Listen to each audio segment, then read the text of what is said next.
you. Thanks for the introduction. Good to be here. Great party yesterday. I wasn't sure how many of you would make this early bird session. So yeah, my name is Samu. Come from F-Secure. Real brief about the company. We are about 1,000 people in many countries worldwide. We've been around, I think, 27 years. So we are actually one of the first antivirus companies there's been. So I'll be talking about the cyber threats and a little bit about the privacy today. So let's see how you like it. So first, if you look at the state of internet a little bit, so it's an interesting and at the same time a pretty scary world out there. Do you have any idea, like on an average day, normal day like today, how many new virus samples guys like F-Secure we receive? About 250,000. On an average day, we get about 250,000 new viruses. And predominantly those are still haunting the PCs, the Windows environment. But the world is changing quite a bit, so I'll give you a couple of examples, like what the state of internet looks like today. A little bit associating this to the Internet of Things as well. A couple of weeks ago, there were one of the big banks in Europe faced a very severe denial of service attack. Tens of thousands of computers were bombarding their systems and the bank's website melted down. And of course, everybody knows that, okay, so there's a botnet somewhere out there, tens of thousands infected PCs now bombarding, so what do you do about it? And then we go and investigate a bit further. It wasn't PCs. Somebody had created a botnet by hijacking DNS servers. So your DNS routers at your home. Many of you, I believe all of you, have internet connectivity at home. So you have the DNS or cable modem there. Have you changed the password to that? Maybe you have, maybe you haven't. But anyways, millions of people haven't. And then these bad guys go and they hijack the DNS router. So the DNS router becomes part of their botnet army. And then it's the router bombarding the banks. And then we cooperate with the operators. The only thing you can do is that you shut down the internet for that individual. And the guy in the home, he has no idea what has happened other than he has no internet connection. He calls to his operator. Why no internet connection? The operator explains, because you are bombarding that bank. Another example is that yesterday there was a presentation about bitcoins. So we've encountered now a handful of cases already where some guys, I'm not saying bad guys, but some guys have started to hack connected devices other than PCs, as an example, security cameras. So why do you hack security cameras? You could say that there's two reasons. One, I want to see the picture. I want to see what's happening. Yeah, maybe they want to do that as well.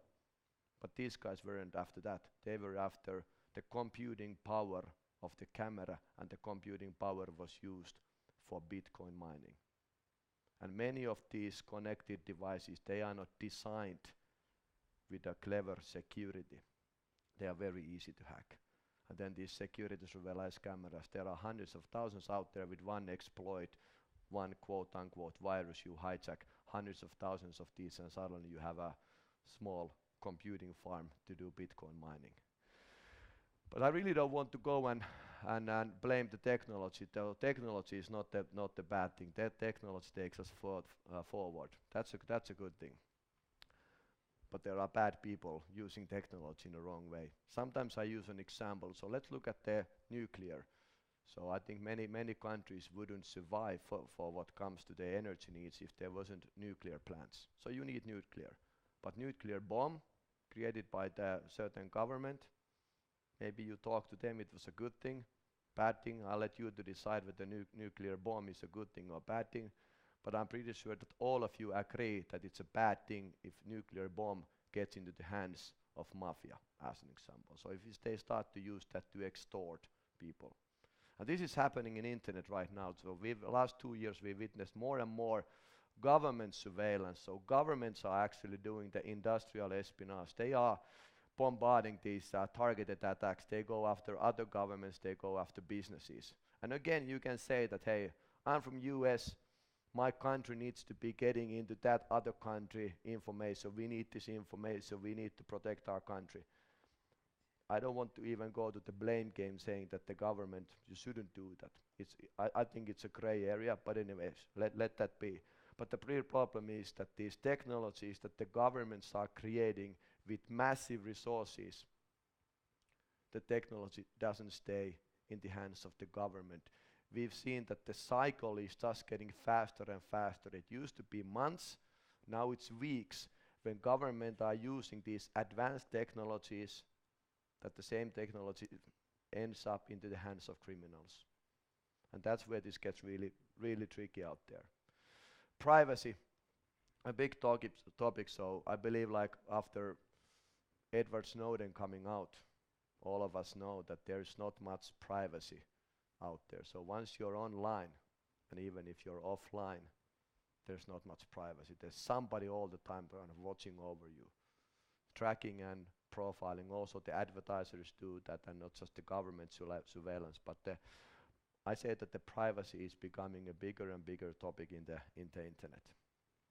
And I think all of us, we should have a fundamental need to have our privacy. A possibility to keep certain things to ourselves. I use a comparison, so it's like curtains at home. Most of the times, or sometimes, it's pretty nice that the curtains are open, you are watching through the window, you want to see the birds, you want to see the sky, you want to see maybe the lake. But there comes a moment that you think that, hey, now I could use some privacy. Let's put the curtains down. And today, in an online world, it's not easy to achieve that. And this is one of the things that we are trying to now do, to develop a tools, products that are simple, secure, intuitive to use for consumers, that will get them their privacy back when you want. So not just going after the bad guys, stopping the viruses, but really giving you a possibility for privacy as well. Wi-Fi, that's a curious topic as well. Relates to privacy quite a bit.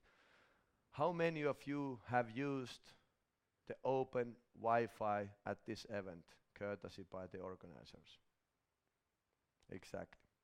I've used it as well.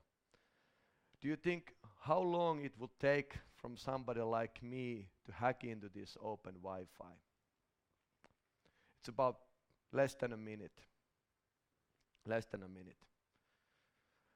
Those of you who use the open Wi-Fi here, did you use it to log into any online services? Did you log into Facebook, Twitter, LinkedIn, anywhere? Did you do that? Who did that? Yeah, I have all your passwords now. That's a joke. But I could have done it really, really easily. You go to YouTube, you write how to hack an open Wi-Fi. How to hack an open Wi-Fi. You get hundreds of hits, and you get tens and tens of step-by-step video instructions that promise that you can do it in 30 seconds. You can be a 13-year-old kid. You check these videos, these online videos, step-by-step by instructions. You come to the event like this, or you go to Starbucks, and you are just kind of entertaining yourself that, hey, all right, this is your Facebook username and password, and this is this. The whole traffic is open Wi-Fi, so everything is wide open. So you see everything, and it's really, really easy. So you should take some countermeasures maybe to protect yourself on open Wi-Fis. We did a funny experiment in UK. We did it with the local authorities. We didn't hack into the open Wi-Fi. We set up our own Wi-Fi in the public place where there's a lot of people. We opened up our own Wi-Fi. Very easy. All of us can do it. In a matter of minutes, tens and then hundreds of people log in because people are checking where do I have a Wi-Fi that I could use. And then we have terms and conditions. Terms and conditions that you need to read. Do you ever read those terms and conditions? No, nobody reads them. our terms and conditions in this London Wi-Fi experiment said that if you use this Wi-Fi, we will get all information from you. We will steal all your passwords, all your usernames, everything, plus you will give us your firstborn child. Everybody logged in. Everybody. We didn't take the kids and we didn't take the information, but that's how easy it would have been. And people are getting more and more concerned also about their personal data. So there's so many free internet services out there, and we all know the same. There's no such thing as free lunch. So you are the product, one way or the other. They take your data, they use your data, they sell your data, and some of you might think that, hey, that's fine, I don't care. And more people are starting to think that, hey, that's actually not so fine, but maybe there ought to be some privacy for myself. And this, I think, is an interesting example. So maybe many of you have run into this, and I've experimented this numerous times. I travel massively. So you go and try to search flights, London, New York, London, Helsinki, whatever, and the minute you hit the website of the airline, some airlines, and these are not bad companies, so I'm taking a very consumer-centric view here, not blaming the companies. But the minute you hit the website of the companies, they put dozens and dozens tracking and profiling hooks on you, and you search the flight. And if you don't buy the flight, you continue searching on some other websites. You return to that website a couple of hours later, or the day after tomorrow. They know you were here before. They know which flight you were looking. They know that you didn't probably get a better deal elsewhere, so you are more likely to buy now. What they do, dynamic pricing. They increase the price. And many of us think that the pricing of the airlines, as an example, that's some higher science. There's no way of figuring out. And there's that too. So it's a very complex equation that these guys run. How do they price their product? But it's not always that the prices just change generally. Sometimes the price just changes for you because they know so much about you. They know that they can increase the price now. And what we tried to do here is that we build a very simple and intuitive product called F-Secure Freedom. So practically what this product does is that it encrypts the traffic. So I gave you the example of how insecure the open Wi-Fi is. Well, this encrypts the traffic, so even if somebody would hack into the open Wi-Fi, you couldn't see anything because traffic is encrypted. Additionally to the encrypting the traffic, we clean you from all tracking and profiling scripts and tracking pixels and everything. So nobody can trace you, nobody can profile you. We give you full anonymity in the web. And the last, maybe I would say the bonus feature is that as an ultimate anonymity, we let you tamper with your virtual location. So last night here in Sofia, I wanted to check some of the content from Finland that the Finnish broadcasting company is not allowing unless you are in Finland. So I use F-Secure Freedom, I change my virtual location to Finland, and then I access all the content because I want to take full leverage of my right to be anonymous in the web. So a lot of things happening out there. So this is all I had, and I have a minute left for questions if you have any. Is there a mic, or you just try to shout it?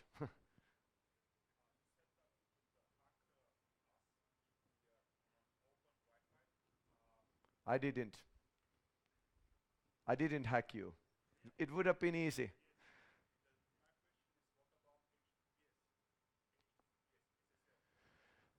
That complicates things a lot. So that's websites using HTTPS. I strongly recommend that. So that complicates things a lot. But can you do it? can you still do it? I think if you put anything that is man-made can be man-taken down. So not easy to do. Definitely not trivial. But we've all seen like what are the extreme measures like where guys like NSA has gone. So I'm very cautious not to say that it's impossible, but it's very difficult. So it's It's a good protection? it's a pretty good protection. Okay, thanks. All right. Hey, that's it. Thank you.